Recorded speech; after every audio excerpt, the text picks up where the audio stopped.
South Africa has successfully hosted the 2023 ICC Women's Under-19 and Senior T20 World Cup.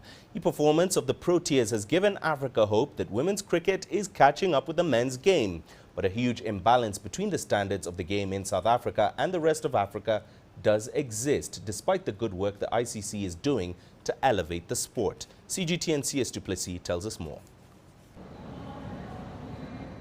Women's cricket in South Africa is firmly in the spotlight. The national team and host nation made history by reaching the World Cup final for the first time, which was hot on the heels of the Rainbow Nation successfully hosting the Under-19 Women's World Cup. The media buzz and the feel-good factor around the sport makes for exciting times in women's cricket. The thought of inspiring a nation didn't just start 3 days ago. I think, as a young girl, when you start playing cricket and when we start playing international cricket, from the moment you step onto the field, that's when you start inspiring a nation. And I think, after this World Cup, I think the media just gave us the platform to express that even more and to reach parts of the country that we couldn't reach before. The success of the inaugural SA20 has had a knock-on effect on the two Women's World Cups. But there's work to be done to ensure the upward trajectory. The crowds that they had throughout was magnificent. It sees that the general public in South Africa are very keen to watch women's cricket, which is great.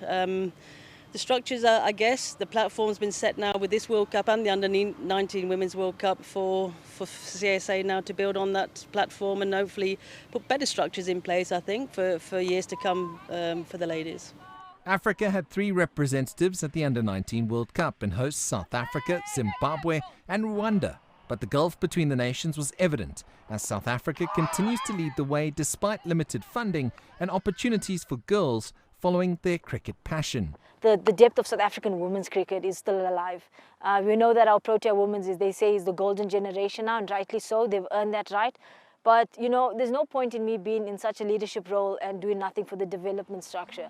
I'm actually happy to see what's the state of under-19 cricket around the world and where's our shortcomings as a team.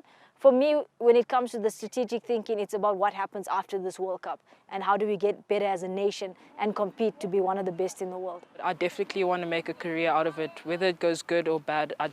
Cricket is my life and I'm just hoping that it does work out. But at the way that the women's sports is being supported, I know that there's a big future for all of us. The South African national team's performances elevated the profile of women's cricket across the land. The onus now falls on Cricket South Africa to utilise the platform and equip the domestic unions and development hubs with the means to provide opportunities to women in order to produce future Proteas and ensure that this historic final appearance is not a once-off and becomes a regular occurrence. CS Du Plessis, CGTN, Johannesburg.